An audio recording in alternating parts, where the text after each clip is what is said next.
जय हिंद दोस्तों, स्वागत है आप सभी का आपके अपनी करंट अफेयर्स की क्लास पर। दोस्तों आज हम डेली करंट अफेयर्स में 6 अगस्त 2024 के इंपॉर्टेंट करंट अफेयर्स को यहां पे डीपली डिस्कस करने वाले हैं। दोस्तों सुबह के 6 बज गए हैं, मैं और आप यहां पे लाइव जुड़े हुए हैं 977 नंबर की करंट अफेयर्स की क्लास को पढ़ने के लिए। अब हर घर करंट अफेयर्स पहुंचेगा हमारे और आपके प्रयासों के माध्यम से। दोस्तों भारत के सभी परीक्षाओं के लिए महत्वपूर्ण करंट अफेयर्स है। कॉपी पेन लेकर के बैठिए और सभी इंपॉर्टेंट पॉइंट को नोट कीजिए। पीडीएफ आपको हमारे एप्लीकेशन पर मिल जाएगा। तो आइए फ्रेंड्स स्टार्ट करते हैं अपना सेशन। सबसे पहला क्वेश्चन आइए देखते हैं। आपके स्क्रीन पर सबसे पहला प्रश्न ये रहा, आरक्षण विरोधी आंदोलन हिंसक होने के बाद दोस्तों किस देश की प्राइम मिनिस्टर शेख हसीना ने अपने पद से रिजाइन कर दिया है, इस्तीफा दे दिया है। दोस्तों कल हमने इसको लेकर के डिस्कस किया था कि यहाँ पे असहयोग आंदोलन चलाया जा रहा है। हमारा जो सबसे बड़ा जो पड़ोसी कंट्री जो यहाँ पे एरिया वाइज है वो बांग्लादेश है। आप बांग्लादेश में देखें तो हालात बहुत ज्यादा खराब है। कल हमने इस पे डीपली डिस्कस भी किया था। मैंने एक स्पेशली एक वीडियो बनाया था। अगर आपने उस वीडियो को नहीं देखा तो आप जाके देख लीजिएगा। वहां पर मैंने आपको पूरा कंप्लीट बताया कि आखिर ये क्यों हो रहा है, इतना ज्यादा यहाँ पे वायलेंस क्यों हो रहा है और पीएम को यहाँ पे अपने पद से रिजाइन करना पड़ा और साथ ही साथ देश छोड़ करके भागना भी पड़ा। तो दोस्तों बांग्लादेश की यहाँ पर प्रधानमंत्री शेख हसीना आप पढ़ते आ रहे हैं। अभी यहाँ पर इनसे रिलेटेड क्वेश्चन भी बनता है कि सबसे लंबे समय तक यहाँ पे कौन देश के प्रधानमंत्री रहे हैं एज अ महिला। तो दोस्तों ये थे शेख हसीना। दोस्तों 5 अगस्त को इन्होंने कर रिजाइन कर दिया, इस्तीफा दे दिया है। दोस्तों हिंसा इतनी ज्यादा बढ़ गई कि जो वहां की जो प्रदर्शनकारी थी वो पीएम हाउस के अंदर आ गए और आपको मैंने कल इमेज में दिखाया भी था जहां पर वो क्या कर रहे थे, बहुत ही गलत एक्टिविटीज कर रहे थे पीएम हाउस में। तो दोस्तों अब यहाँ पे सरकार कौन चलाएगी, तो अभी सेना जो है सरकार को चलाने वाली है। वहां पे अंतरिम सरकार सेना बनाएगी। और दोस्तों रिपोर्ट्स ये बता रहे हैं कि जब कल बांग्लादेश की पीएम जो थी पहले शेख हसीना, वो अब बांग्लादेश छोड़ करके भारत आई हैं और हो सकता है भारत के बाद वो लंदन जाएं या फिर फिनलैंड जाएं। तो जो भी जानकारी होगी मैं आपको बता दूंगा। अब दोस्तों असली मुद्दा क्या है उसे 1 मिनट में डिस्कस करते हैं। दोस्तों बांग्लादेश में रिजर्वेशन अभी प्रेजेंट में 7% है, लेकिन पहले 56% था। ठीक 10 दिन का यह घटनाक्रम है। तो पहले रिजर्वेशन 56% था, जहां पे 1% दिव्यांग को, 10% वीमेन को, 5% धार्मिक अल्पसंख्यक को, 10% पिछड़े जिले के और 30% जो स्वतंत्रता सेनानी हैं उनको यहां पर रिजर्वेशन मिलता था। टोटल 56% का रिजर्वेशन का प्रावधान था। 2018 में यहां पे सरकार ने क्या किया था कि रिजर्वेशन को यहां पे बंद किया। 2018 में फैसला लिया। उसके बाद क्या होता है कि 5 जून 2024 को किसी ने पिटीशन डाला होगा और वापस से हाई कोर्ट ने फैसला सुनाया कि जो रिजर्वेशन को खत्म किया जा रहा है, सरकार ने जो फैसला लिया है हम उस फैसले को पलट देंगे और दोबारा से आरक्षण को लागू करेंगे। अब दोस्तों इसके बाद जब दोबारा से आरक्षण लागू करने की बात चलती है तो बहुत सारे जो समूह थे, बहुत सारे लोग आरक्षण को यहाँ पे बंद करना चाहते थे। तो वो यहाँ पे आवाज उठाना स्टार्ट कर देते, जगह जगह यहाँ पे आगजनी करना स्टार्ट कर देते हैं, जगह जगह प्रदर्शन करना स्टार्ट कर देते हैं। धीरे धीरे जो शांत प्रदर्शन था वो वायलेंट हो जाता है और पूरे देश में फैल जाता है। जब ये सब होता है तो सुप्रीम कोर्ट यहां पर देखता है और 21 जुलाई को फैसला लेता है कि जो आरक्षण की सीमा 56% वापस से कर दी गई थी हाई कोर्ट के द्वारा, उस फैसले को यहां पे बदला जाता है और आरक्षण को केवल 7% किया जाता है, टोटल 7%, जिसमें 5% आरक्षण केवल यहां पे स्वतंत्रता सेनानियों को मिलेगा जो पहले 30% मिलता था, और 2% जो रिजर्वेशन होगा माइनॉरिटी, ट्रांसजेंडर और दिव्यांग को मिलेगा, और 93% जो नौकरियां होंगी गवर्नमेंट नौकरियां वो बिना रिजर्वेशन के चलेंगी। तो ऐसा फैसला सुप्रीम कोर्ट यहां पे करता है। दोस्तों यहाँ पे उसके बाद 19 जुलाई की आपको बात याद रखनी है। ये जो मैं पूरा आपको घटनाक्रम बता रहा हूं उसको याद रखना है, तो आप बहुत अच्छे से कहानी को समझ पाएंगे। तो 19 जुलाई को प्रदर्शन बहुत ज्यादा उग्र हो जाता है, 60 से ज्यादा लोगों की यहाँ पे मौत हो जाती है। दोस्तों एक यहाँ पे जो शेख हसीना के द्वारा एक स्टेटमेंट दिया जाता है, कहा जाता है कि जो उग्रवादी हैं, मतलब जो वहां पे हिंसा कर रहे हैं, जो वहां पे प्रदर्शनकारी हैं, वो यहाँ पे क्या है, वो आतंकवादी हैं, ऐसा शब्द का इस्तेमाल कर देती हैं। वो यहाँ पे गद्दार हैं, वो ऐसे शब्दों का इस्तेमाल कर देती है, इसकी वजह से और ज्यादा प्रदर्शन यहाँ पे वायलेंट हो जाता है और पूरे देश में लगातार प्रदर्शन जारी रहता है। तो दोस्तों 4 अगस्त को प्रधानमंत्री शेख हसीना को हटाने की मांगे उठने लगती हैं और 100 लोगों की यहाँ पे मौत हो जाती है। और 100 लोगों को जब मौत इसलिए होती है क्योंकि भीड़ और यहाँ पे पुलिस प्रशासन के बीच में लगातार झड़प होती है, जिसकी वजह से 100 लोगों की मौत होती है। उसके बाद यहाँ पे डिमांड यहाँ पे उठने लगती है कि शेख हसीना को अपने पद से हटना पड़ेगा, इतने सारे लोगों के मरने की जिम्मेदार शेख हसीना है। और 5 अगस्त 2024 को कल ये रिजाइन कर देती, इस्तीफा दे देती हैं और देश छोड़ करके भाग जाती है। तो साथियों अगर इनके सफर को देखें तो 1996 में सबसे पहली बार पीएम बनी थी, 2001 से 2009 तक ये लीडर ऑफ अपोजिशन में थी, दोबारा ये पीएम बनी 6 जनवरी 2009 को, 2014 को तीसरी बार प्रधानमंत्री बनी और चौथी बार 2019 में और 5वीं बार जनवरी 2024 में। तो यहां पर ये इनका जो राजनीतिक सफर था जो कल अभी खत्म हुआ है। आगे जो होगा मैं आपको बताऊंगा, पूरा अपडेट दूंगा। आइए बढ़ते दोस्तों, दूसरा महत्वपूर्ण प्रश्न आप सभी के स्क्रीन पर। हमने कंप्लीट एनालिसिस कर लिया जो कि बांग्लादेश में हिंसा हो रही है। आइए देखते हैं पेरिस ओलंपिक 2024 में क्लोजिंग सेरेमनी के लिए ध्वजवाहक किसे बनाया गया। Who has been named as the flag bearer for the closing ceremony at Paris Olympic. देखिए 2 प्रकार के फ्लैग बियरर होते हैं, एक जब स्टार्ट होता है तब यहां पर ध्वजवाहक आपने सुना है, मैंने आपको बताया पीवी सिंधु को बनाया गया था और इनके साथ साथ शरद कमल अचंत को बनाया गया था। अब यहाँ पे क्लोजिंग सेरेमनी में किसे ध्वजवाहक बनाया गया, फ्लैग बियरर बनाया गया, तो मनु भाकर को बनाया गया। मनु भाकर आप सभी ने देखा इस बार इतिहास रचा। मनु भाकर ने शूटिंग में 2 यहाँ पे मेडल जीते हैं और ऐसा काम करने वाली पहली ऐसी भारतीय महिला बन चुकी हैं जिन्होंने एक ही ओलंपिक्स में 2 मेडल जीते हैं।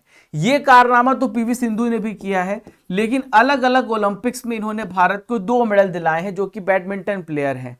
सरबजोत सिंह इनके साथ मनु भाकर के साथ यहाँ पर मिक्स डबल्स में इन्होंने भारत को इस बार यहाँ पे ब्रॉन्ज मेडल दिलाया है। ठीक है, मीराबाई चानू की हम बात करें तो मीराबाई चानू यहाँ पे वेट लिफ्टर है जिनका संबंध मणिपुर से है। तो आप ये सारी बातें आप याद रखिएगा जो मैंने आपको बताए। तो साथियों यहां पर आप देख सकते हैं मनु भाकर केवल 22 साल की हैं और इनका रिलेशन हरियाणा से, झज्जर से इनका संबंध है। इस साल इन्होंने अभी पेरिस ओलंपिक 2024 में भारत को 2 ब्रॉन्ज मेडल दिलाए हैं और क्लोजिंग सेरेमनी का इनको यहाँ पे ध्वजवाहक बनाया गया है। दोस्तों यहाँ पे सरबजोत सिंह को आप यहाँ पर देख पा रहे हैं, मैंने आपको पहले भी बताया है।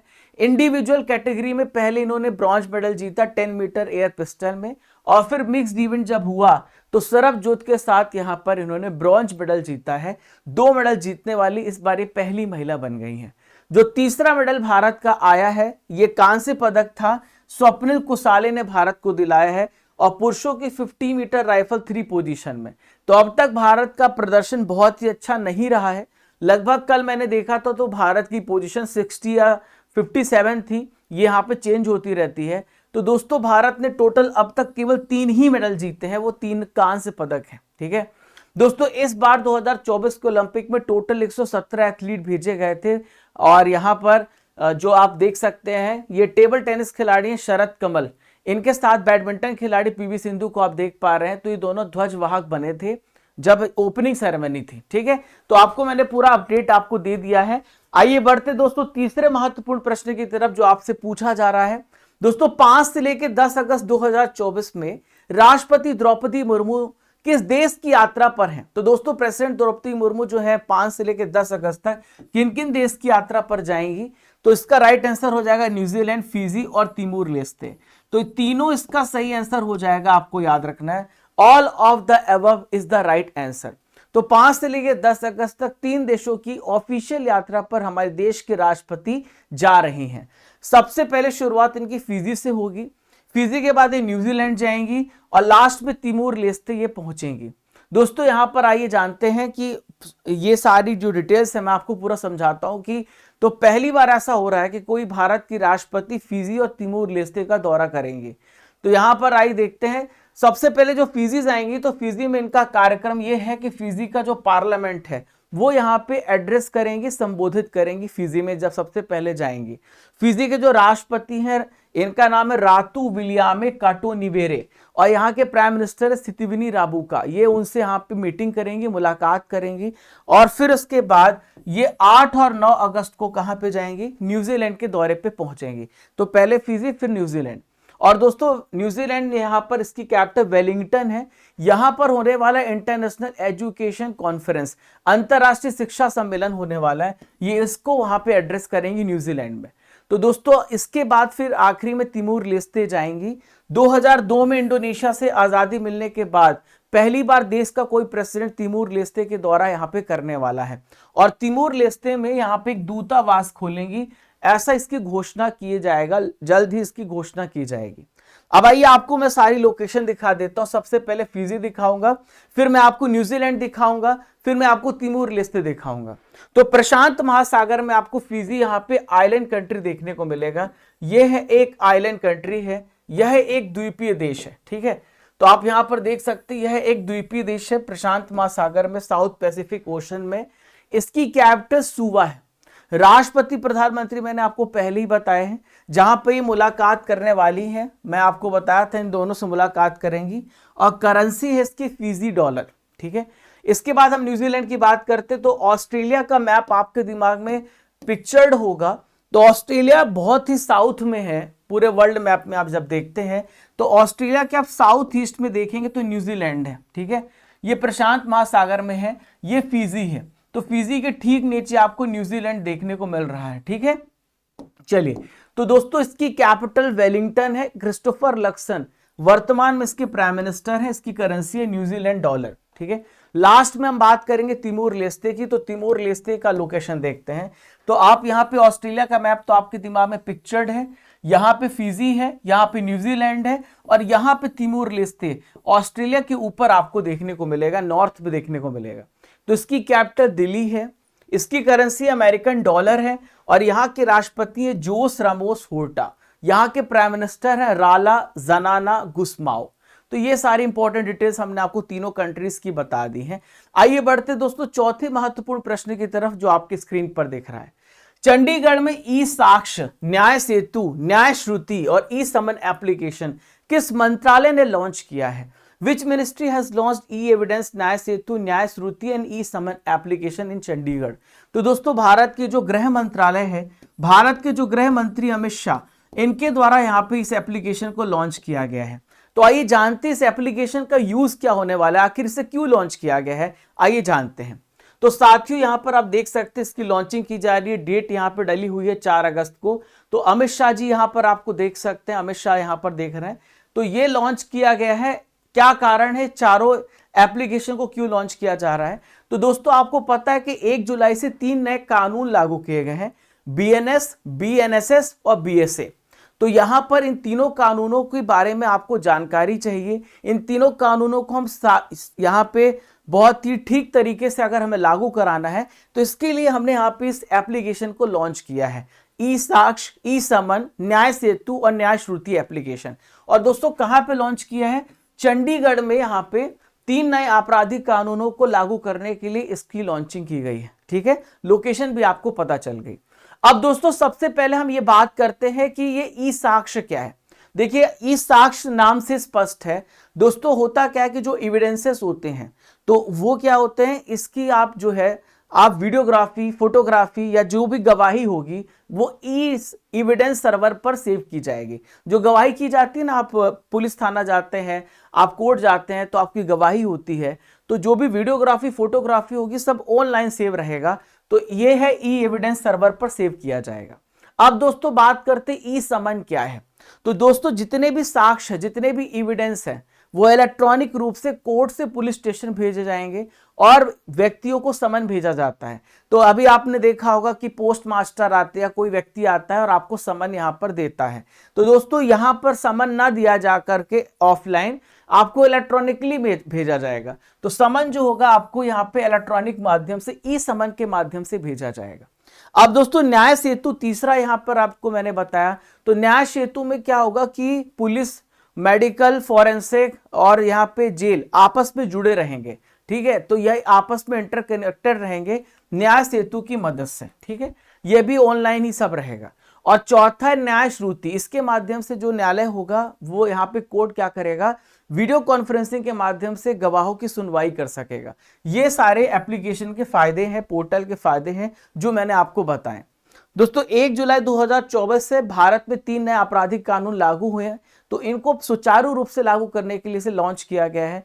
तो पहला भारतीय न्याय संहिता, भारतीय नागरिक सुरक्षा संहिता और भारतीय साक्ष्य अधिनियम, ठीक है, दिसंबर 2023 में पारित हुआ था, लेकिन लागू अभी 1 जुलाई को किया गया है।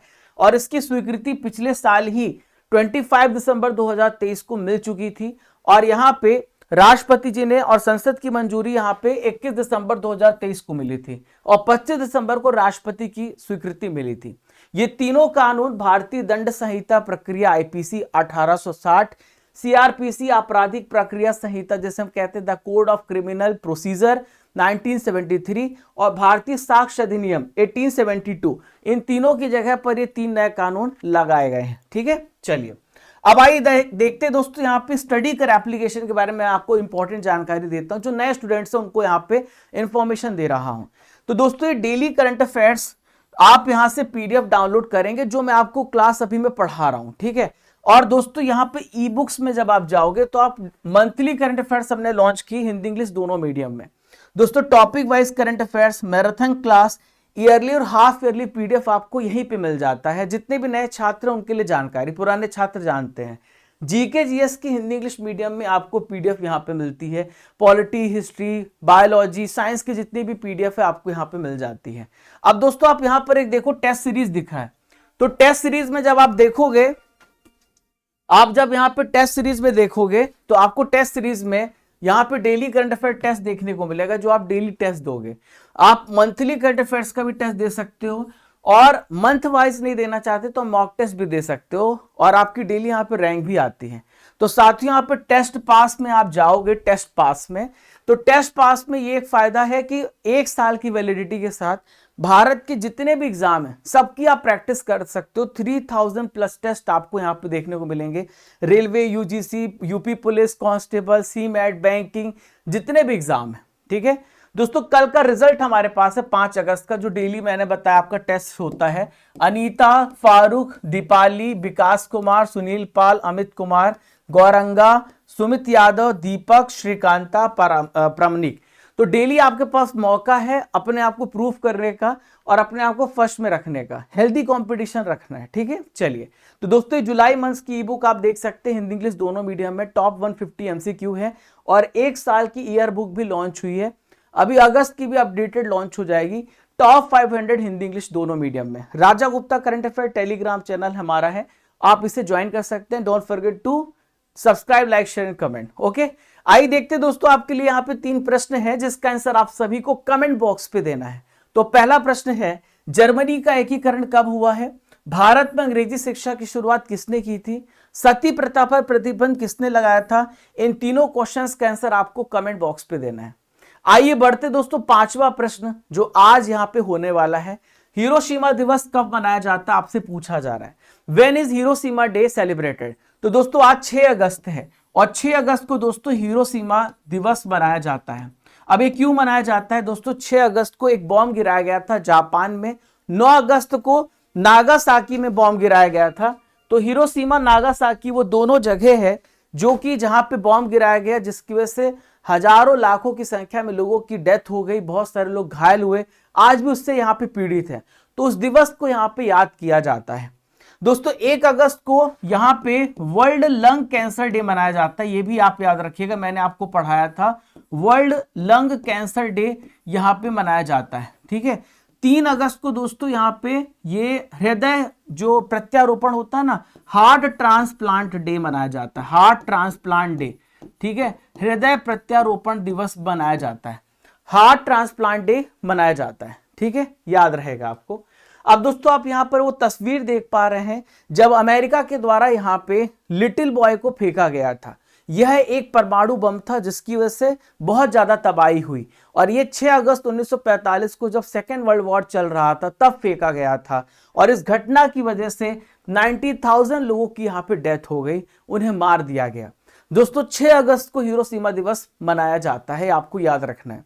ठीक 3 दिन बाद 9 अगस्त को दोस्तों एक और हादसा हुआ जापान के नागासाकी शहर में, जहां पे दूसरा यहां पे परमाणु बम गिराया गया। इसका नाम था फैटमैन और इसने भी पूरे शहर को तबाह कर दिया। मेरे पीछे आप इमेज में देख सकते हैं।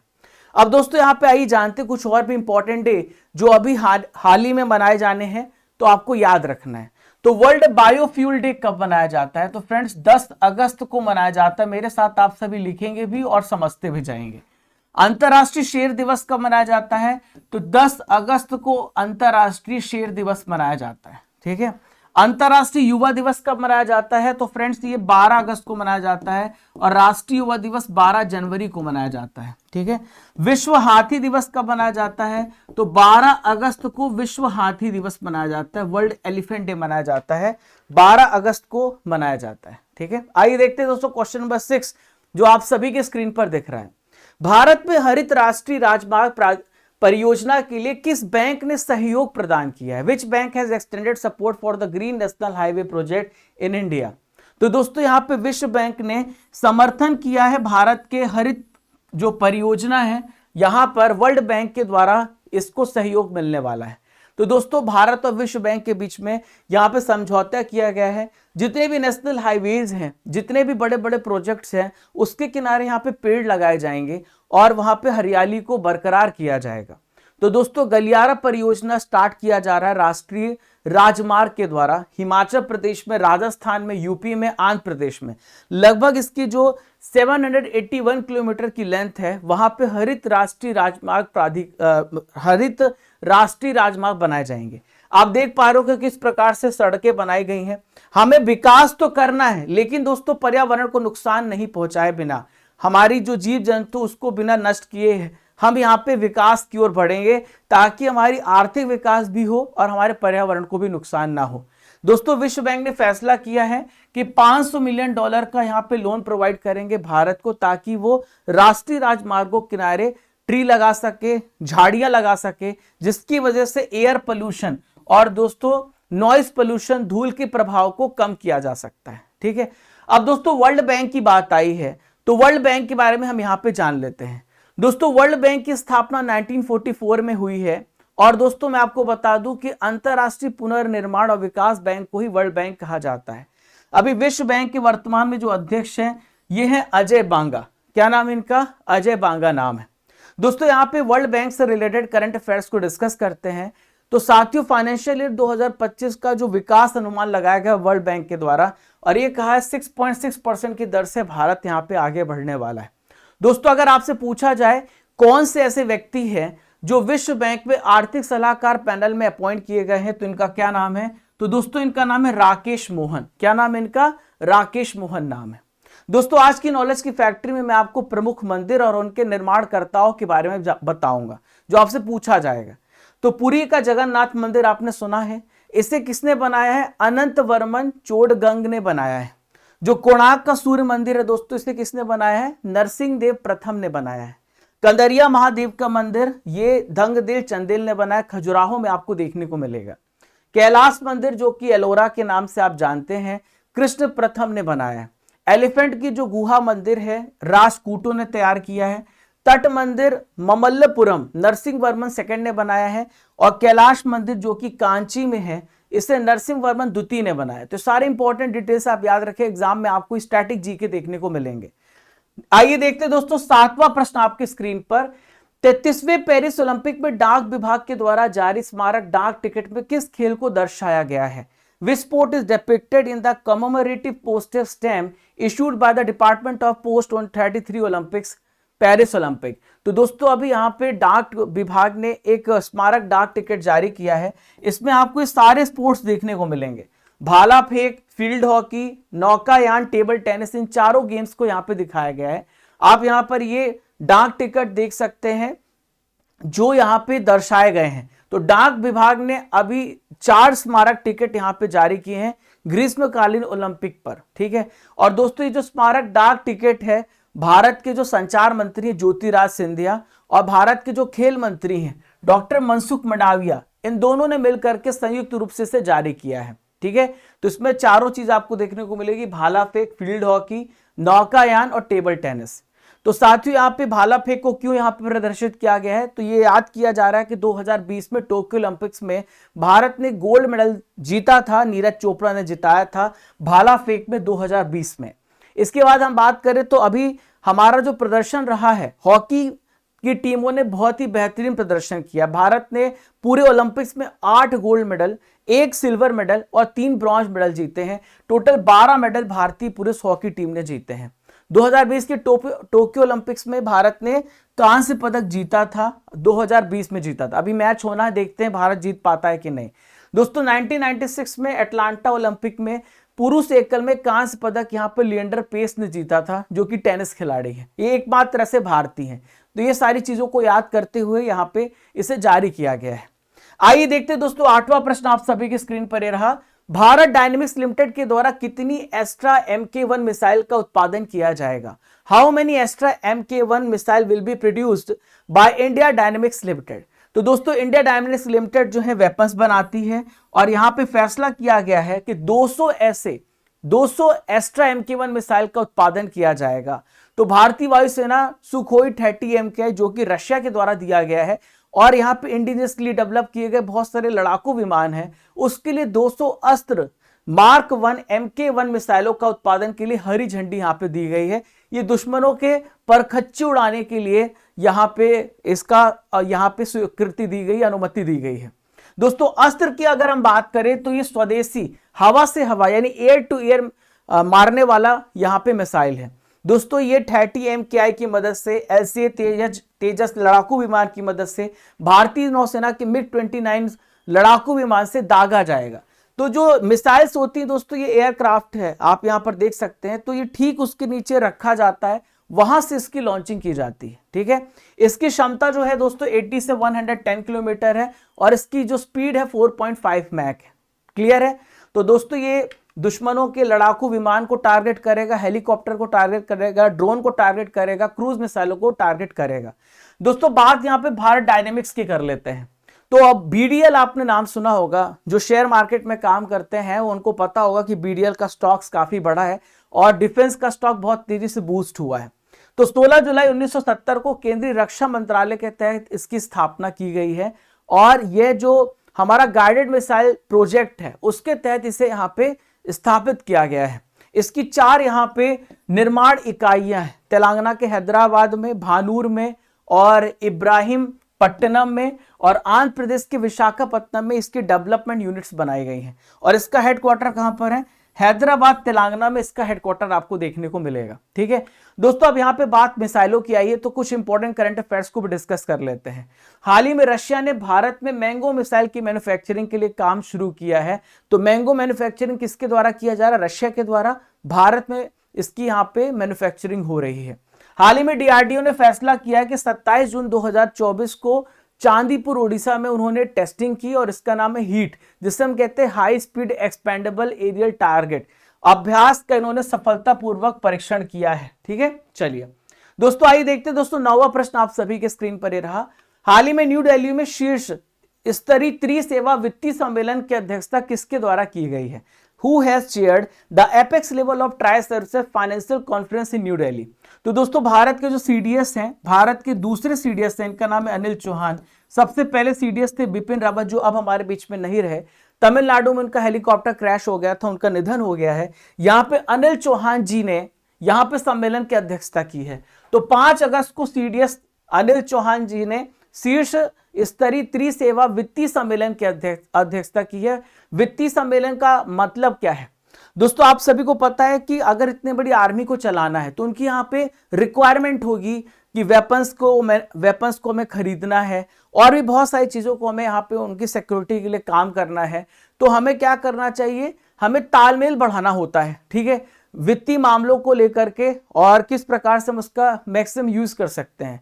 तो सम्मेलन में यहाँ पे रक्षा मंत्रालय, रक्षा लेखा महानियंत्रक और अन्य वरिष्ठ अधिकारी यहाँ पे शामिल हुए थे इस सम्मेलन में। और जो फाइनेंशियल ट्रांजैक्शन को लेकर के जो चुनौतियां हैं वहां पे समाधान यहाँ पे खोजे जा रहे, किस प्रकार से हम यहाँ पे कम पैसों में अपनी सिक्योरिटी को मजबूत कर सकते हैं। ये ऐसा यहाँ पे सम्मेलन का उद्देश्य था। अब आइए दोस्तों यहाँ पे प्रमुख सम्मेलन यहाँ पे हुए, मेजर कॉन्फ्रेंसेस हुए, एक बार उसके भी डिस्कस कर लेते हैं। तो मोबाइल वर्ल्ड कांग्रेस कहां पर हुआ फ्रेंड्स? तो स्पेन में हुआ है। कहां पर हुआ है? स्पेन में इसका आयोजन किया गया है। 26वां विश्व ऊर्जा कांग्रेस सम्मेलन 2024 कहां पे हुआ दोस्तों? दुबई में इसका आयोजन किया गया है। कहां पे? दुबई में। 16वां विश्व भविष्य ऊर्जा शिखर सम्मेलन 2024 ये कहां पर हुआ? नीदरलैंड में हुआ है। रॉटरडैम, नीदरलैंड जगह यहां पे रॉटरडैम में इसका आयोजन किया गया है। ये तीनों सम्मेलन आपको याद रखने हैं। नेक्स्ट है 112वां अंतरराष्ट्रीय श्रम सम्मेलन कहां पर हुआ है? तो फ्रेंड्स ये जेनेवा में हुआ है, स्विट्जरलैंड में हुआ है। बॉन जलवायु सम्मेलन 2024 यहां कहां पर हुआ है? तो दोस्तों जर्मनी में हुआ है। कहां पर हुआ है? जर्मनी में इसका आयोजन किया गया है। आज का आखिरी इंपॉर्टेंट करंट अफेयर आप सभी की स्क्रीन पर यह रहा। आदि चुंचनगिरी किस राज्य में है जहां पे नए मोर अभयारण्य स्थापित किए जाएंगे? Adi Chunchanagiri is located in which state where new peacock sanctuaries will be setup? तो दोस्तों ये कहां पे है? ये कर्नाटका में है। कहां पर स्थापित किए जा रहे हैं? कर्नाटका में स्थापित किए जा रहे हैं। कर्नाटक में ये नए यहां पे स्थापित किए जा रहे हैं। तो दोस्तों यहां पर देखिए आप, जो केंद्रीय मंत्री हैं, जो कि हमारे पर्यावरण मंत्री हैं, भूपेंद्र यादव जी हैं, इन्होंने बताया कि कर्नाटक में आदि चुंचनगिरी और केरल में चुल्लुनुआर ये यहां पे नए मोर अभयारण्य स्थापित किए जाएंगे। इसकी घोषणा अभी यहां पर की गई है। तो दोस्तों मोरों की संरक्षण के लिए और प्रजनन के लिए केंद्र यहां पे स्थापित किए जा रहे हैं। मोरों का यहां पे संरक्षण किया जाएगा, इन्हें संरक्षित किया जाएगा।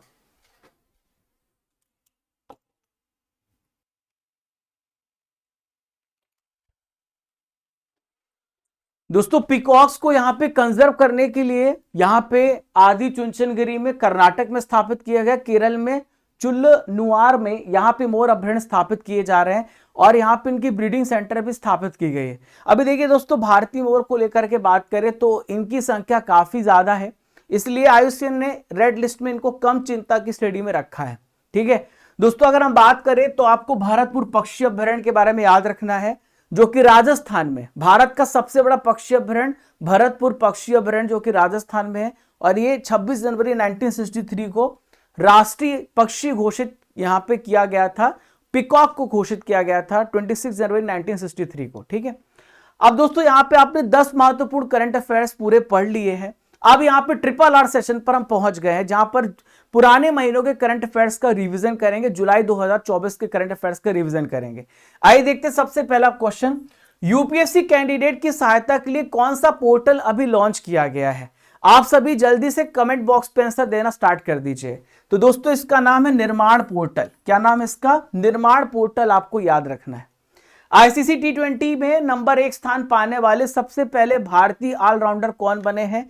तो दोस्तों इनका नाम है हार्दिक पांड्या। सबसे पहले ये ऑलराउंडर बने जो यहां पे स्पॉट में पहुंचे हैं। एससीओ का 10वां सदस्य हाल ही में कौन सा देश बना है? तो दोस्तों बेलारूस इसका 10वां सदस्य देश बना। कजाकिस्तान के अस्ताना में इस साल एससीओ का यहां पे सम्मेलन हुआ था। लोकपथ मोबाइल एप्लीकेशन हाल ही में किस राज्य के लोक निर्माण विभाग ने लॉन्च किया है? तो मध्य प्रदेश सरकार के द्वारा इसे यहां पे लॉन्च किया गया है। इंडिया बुल्स हाउसिंग फाइनेंस ने अपना नाम चेंज किया है और क्या कर दिया है? तो इसका नाम हो गया सम्मान कैपिटल लिमिटेड। दोस्तों अब यहां पे हम रिवीजन करेंगे 5 अगस्त के करंट अफेयर्स का, जो करंट अफेयर्स कल आप सभी ने पढ़ा था। तो सभी स्टूडेंट्स यहां पे कमेंट बॉक्स पे आंसर देंगे। गोल्डन स्लैम पूरा करने वाले दुनिया के 5वें टेनिस खिलाड़ी कौन बने हैं? तो गोल्डन स्लैम पूरा करने वाले दुनिया के 5वें टेनिस खिलाड़ी नोवाक जोकोविच बने हैं। इसरो ने अंतरराष्ट्रीय अंतरिक्ष स्टेशन के आगामी मिशन के लिए गगन यात्री के रूप में किसे चुना है? तो दोस्तों शुभांशु शुक्ला और प्रशांत बालकृष्णन नायर को चुना है। ठीक है, मुख्यमंत्री मैया सम्मान योजना किस राज्य में शुरू की गई है? तो मैया सम्मान योजना के तहत 1000 रुपए अकाउंट में क्रेडिट किए जाएंगे हर महिलाओं के, जो झारखंड में है, वो यहां पे झारखंड इसका राइट आंसर है। यामिनी कृष्णमूर्ति का निधन हो गया, वह किस नृत्य की कलाकार थी? तो दोस्तों इनका संबंध भरतनाट्यम से था। नितिन अग्रवाल किस अर्धसैनिक बल के महानिदेशक थे जिन्हें पद से हटा दिया गया है? तो बॉर्डर सिक्योरिटी फोर्स के महानिदेशक थे जिन्हें पद से हटाया गया है। हाल ही में भारत के किस पड़ोसी देश में असहयोग आंदोलन शुरू हुआ है? तो असहयोग आंदोलन बांग्लादेश में शुरू हुआ। मॉर्निंग कंसल्ट के सर्वे में दुनिया के सबसे लोकप्रिय नेता कौन बने हैं? तो नरेंद्र मोदी जी सबसे लोकप्रिय नेता बने हैं, पॉपुलर लीडर बने हैं। भारत के एनएस तंवर ने यहाँ पे किस देश के साथ समुद्री साझेदारी अभ्यास में हिस्सा लिया है? तो दोस्तों रशिया के साथ यहाँ पे समुद्री साझेदारी अभ्यास किया गया। ICRC-MFRI के निदेशक कौन बने हैं, डायरेक्टर कौन बने हैं? तो दोस्तों इनका नाम है डॉक्टर ग्रिनसन जॉर्ज बने हैं। डेमोक्रेटिक राष्ट्रपति पद के लिए नामांकन जीतने वाली पहली अश्वेत और दक्षिण एशियाई महिला कौन बनी है? तो दोस्तों इनका नाम है कमला हैरिस। ये यहाँ पे नॉमिनेशन में यानी देश के राष्ट्रपति की इलेक्शन के लिए उम्मीदवार बनाई गई हैं। दोस्तों आज ल्यूसेंट जीके में हम इंपॉर्टेंट प्रश्नों को डिस्कस करेंगे। आइए देखते हैं, भारत की सर्वाधिक प्राचीन लिपि कौन सी है? सबसे ओल्डेस्ट स्क्रिप्ट कौन सी है भारत की? तो दोस्तों इसका नाम है ब्राह्मी। भारत की सबसे प्राचीन लिपि है। आधुनिक देवनागरी लिपि का प्राचीन रूप क्या है? तो आधुनिक जो एंशिएंट फॉर्म है यहाँ पे मॉडर्न देवनागरी स्क्रिप्ट का, ये ब्राह्मी है। क्या है? ब्राह्मी है। पंजाबी भाषा किस लिपि में लिखी गई है? तो पंजाबी भाषा दोस्तों गुरुमुखी में लिखी गई है। किस लिपि को सभी लिपियों का जन्मदाता कहा जाता है? तो दोस्तों यहाँ पे ब्राह्मी लिपि को सभी लिपियों का जन्मदाता कहा जाता है। खरोष्टी लिपि यहाँ पे लिखी जाती है। खरोष्टी स्क्रिप्ट जो है वो कैसे लिखी जाती है पूछा जा रहा है। बाईं से दाईं ओर, दाईं से बाईं ओर, दोनों तरफ से। तो दाईं से बाईं ओर लिखी जाती है खरोष्टी लिपि। दोस्तों आज हम यहाँ पे 6 अगस्त के करंट अफेयर्स का आपका टेस्ट लेने वाले हैं। आपने बहुत अच्छे से करंट अफेयर्स को पढ़ा है। आइए देखते हैं 6 अगस्त के करंट अफेयर्स में आप कितना स्कोर कर पाते हैं। शरद कमल का संबंध किस खेल से है? तो दोस्तों शरद कमल टेबल टेनिस खिलाड़ी, इनको मेजर ध्यानचंद खेल रत्न पुरस्कार मिल चुका है, जिसमें 25 लाख रुपए की कैश प्राइज मिलती है। वेलिंगटन किस देश की कैपिटल है? तो न्यूजीलैंड की कैपिटल दोस्तों क्या है? वेलिंगटन है। भाला फेंक दिवस जिसे जेवलिन थ्रो डे कहते हैं, इसे कब मनाया जाता है? तो दोस्तों कल है 7 अगस्त और भाला फेंक दिवस मनाया जाएगा क्योंकि 7 अगस्त को नीरज चोपड़ा ने भाला फेंक करके टोक्यो ओलंपिक्स में भारत को गोल्ड मेडल दिलाया था। विश्व ऑडियो विजुअल एवं मनोरंजन शिखर सम्मेलन 2024 का आयोजन कहां पर होगा? तो फ्रेंड्स गोवा में इसका आयोजन किया जाएगा इसी साल। भरतपुर पक्षी अभ्यारण्य किस राज्य में है? तो दोस्तों राजस्थान राज्य में भरतपुर पक्षी अभ्यारण्य है। हमारा यहाँ पे सेशन खत्म होता है। दोस्तों आपके लिए क्वेश्चन है, हिरोशिमा दिवस कब मनाया जाता है? आपको इसका आंसर कमेंट बॉक्स पे देना है। ठीक है, तो प्यारे साथियों यहाँ पे जितने भी नए छात्र हैं वो स्टडी घर एप्लीकेशन को डाउनलोड कर लेंगे तो इस क्लास की पीडीएफ ठीक आधे घंटे बाद अपलोड हो जाएगी। आप ई बुक सेक्शन में जाएंगे जहां पर हर मंथ की ई बुक्स आपको मिलती है हिंदी इंग्लिश दोनों मीडियम में। Topic wise current affairs, marathon class, yearly, half yearly PDF, GK GS की हिंदी इंग्लिश मीडियम में आपको यहाँ पे सभी बुक्स मिल जाती हैं और स्टेट वाइज करंट अफेयर्स की भी। आप टेस्ट सीरीज में जाओगे दोस्तों तो यहाँ पर आप जो है मंथली करंट अफेयर टेस्ट दे सकते हो, मॉक टेस्ट दे सकते हो और डेली टेस्ट दे सकते हो करंट अफेयर्स का। आप यहाँ पे जाओगे टेस्ट पास में, तो टेस्ट पास में आप 1000 यहाँ पे 3000 प्लस टेस्ट आपके लिए मिलता है और लगभग 300 एग्जाम एक ही जगह पे मिलते हैं। रेलवे, CSIR, IB, टीचिंग और defence exam, UPSC, banking exam, सभी एग्जाम्स का टेस्ट आपको एक ही जगह मिलेगा, वो है टेस्ट पास। ठीक है, तो साथियों कल का रिजल्ट है 5 अगस्त का। अनीता, फारूक, दीपाली, विकास, सुनील, अमित कुमार, गौरंगा, सुमित और दीपक श्रीकांत, आप सभी ने टॉप किया है। कल भी ऐसे रिजल्ट मैं आपको डिक्लेयर करूंगा। जुलाई मंथ की ई बुक रिलीज हो गई 150 MCQ के साथ हिंदी इंग्लिश दोनों मीडियम में। आप यहाँ पे Raja Gupta current affair telegram channel को ज्वाइन कर लीजिएगा ताकि आपको रेगुलर अपडेट्स इसी प्रकार से मिलते रहें, आप हमारे साथ जुड़े रहें। दोस्तों ये आप कर सकते हैं, आपकी इच्छा है। अगर आपको लगता है कि हमारी मेहनत जो है आपको दिखती है तो आप कर सकते हैं। तो फ्रेंड्स अब चलने का समय हो गया है, इजाजत दीजिए, फिर मिलेंगे नेक्स्ट इंपॉर्टेंट सेशन के साथ। तब तक के लिए आप सभी को धन्यवाद। जय हिंद, जय भारत। खुश रहिए, मुस्कुराते रहिए, जब तक तोड़ेंगे नहीं तब तक छोड़ेंगे नहीं।